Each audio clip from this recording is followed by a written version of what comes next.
If you want to support the show, you can go to mwpnews.com/support, where you can pick up my latest book, Succession Planning, and all my other books that have previously been released on Kindle for only $2.99 each. Thank you.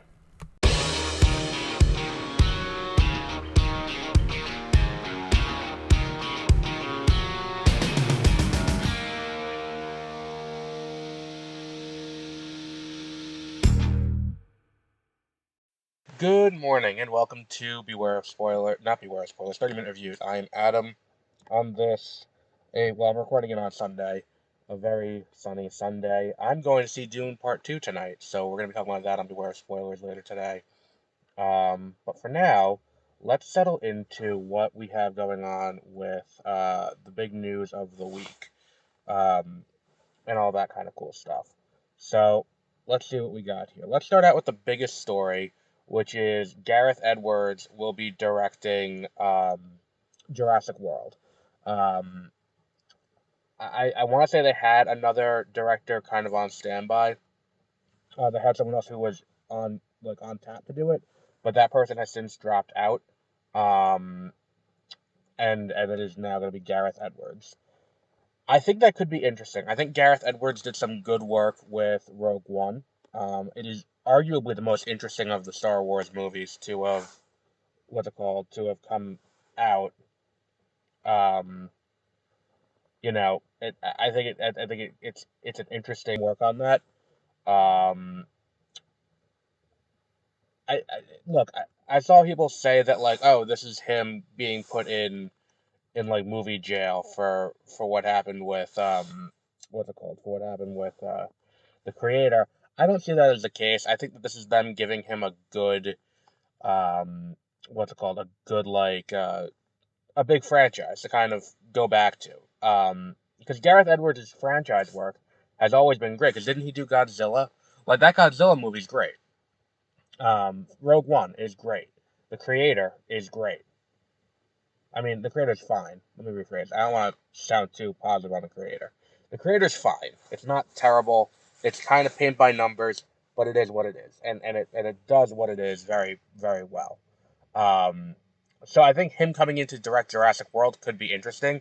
It's just, the question's going to be how much autonomy does he get as the director, and how much of the movie is just we're going to insert him into this system that's going to shit out a Jurassic World movie. Is this a Star Wars situation? Not which is a system he's familiar with, or is this a situation where he's going to be doing a he's going to be doing a bigger, he's going to have more say. Because it's I see it going both ways, whereas Universal just wants a Jurassic World movie. Meanwhile, here he is just trying his best to make a movie with his own spin on it. And I'd be interested to see what ends up of this, or if he stays all the way through production. Because the initial results, from what I recall hearing to begin with, they want to make this kind of a studio movie, and that's why the previous director left. Then, whose name I'm forgetting, but I'm interested to see where it kind of, how they shape that going forward, and seeing where this kind of goes from there. But I think Gareth Edwards being attached is an interesting first step to kind of show us that, look, we're trying. We are trying to bring someone onto this who will be interested. That said, the script is still being written by David Leitch, which is something that gives me a little bit of pause, because I don't think that he's had many great movies in recent years. He had a few really good ones earlier in his career. He wrote the original Jurassic Park, and he's written a few movies. He's written a lot of movies since then. My concern is, are we going to get good or are we going to get bad? And I think recent history indicates we're probably going to get bad, which is, we'll see how that works. And we'll also see, I don't know if it's necessarily his fault, or if it is he's been working within studio franchises, so you do have mandates that go along with that. If that's the case, then how does these two things kind of go together? It's a weird situation all around. Now on to our next story, which is the Batman Beyond movie. Oh Lord, this is something that I saw that I was like, this is... Because if you go back to an earlier episode, there's an episode from 2019, Um, I think it's still up because we had that issue where a bunch of episodes got lost, and I've been re-uploading some of them. Um, there was an episode where I talk about would you do Batman in the style of Spider-Verse? And I think the answer is fundamentally probably not, because I think that like Spider-Verse, you get all of these various Spider-Man characters that are all kind of a little bit different, and they all kind of have their own personalities and their own way of being. And I think that Spider-Man as a character is kind of all cut from the same gritty cloth. Um, that said, I think an animated Batman Beyond movie would be cool. I think, which is something that Warner Bros. Was pitched and Warner Bros. Passed on. Um, Warner Bros. Has not been making great decisions of late. They've kind of been falling by the wayside, um, and doing a bunch of things that I'm like, that's questionable. So this is just another one of those where it's like, oh, why was this the way it went? Why was this the way that this movie kind of, you know, got pitched and got passed? Was this a gun decision? I would say probably, not.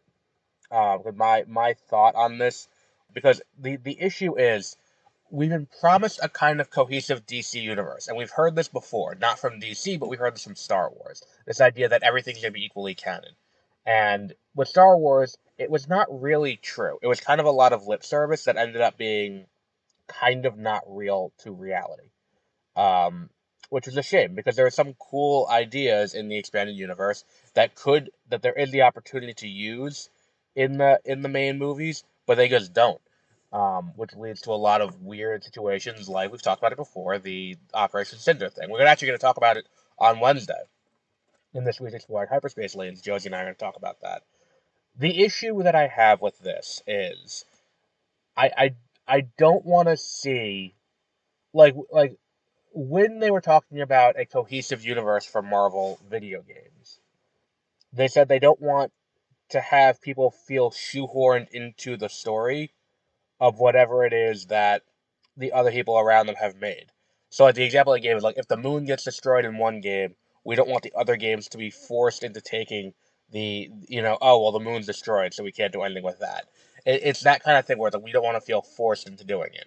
And I'm concerned that if Warner Bros. Is not doing this, it's because of that. It's the opposite mentality where it's like, well, we have plans for this elsewhere, and we're getting another indication of that from why Superman and Lois was canceled. Because apparently Superman and Lois was canceled because, and I don't buy this. I think that there's a major restructuring going on at CW, where none of their content is really going on. But allegedly, part of the reason Superman and Lois got canceled was because they were doing it in another medium. And it's like, look, I buy that because that's always been kind of Warner Brothers' ethos, which is kind of strange. Not really though, because they were never allowed to use Batman because Batman was big in the movies, but they were allowed to use the Flash, and the Flash was in the movies too at the same time. So it's a weird situation, and I watched this and I'm like, I don't know if I buy it. I don't know if I buy that. You know, that this decision that came from on high, like I don't know what to think about this. It's kind of how I feel because I hope that the movies that we end up getting are good enough to where the stuff we end up not getting and find out about later is acceptable. So like what I mean by that is I hope we get to a point where the as the movies are coming out and as we're seeing things, be released, I hope the movies that we're getting are good enough to where it's like, oh well, we could have had this. And it's like, yeah, but what we got was fine. Um, it's a weird situation all around. Now, story number three. Hang on, where's my list of stories? Story number three. The Ballerina, which is the new John Wick spin-off starring Anna de Armas, has been delayed by a full year into June of 2025, which is something that's not shocking considering it is now February. We don't have a trailer for it yet. I'm surprised we haven't gotten this delay sooner. But regardless, the movie has been fully delayed into 2025, and It's apparently to make the action better, which I think is fundamentally addressing an issue that I think is plaguing the John Wick franchise outside of the main four John Wick movies. The John Wick movies are not there for story. It's there for some world building. I know a lot of people, myself included, really love the world that they've built there. But that's not what we're here to see. We're not here to see the world. We're here to see John Wick beat the fuck out of people, or whoever it's going to be, beat the fuck out of people. And then, and these outlandish fights, these awesome, that's what we're here for. We're here for the fight sequences. And if you're not making the fight sequences good, what are you bothering making a John Wick thing for? At that point, it's not John Wick, it's just generic action thing.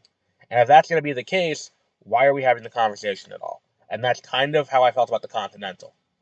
Like, the Continental did not look, great, based purely on the fact that it was kind of a, what's it called? It was kind of a, um, it was just kind of generic and boring.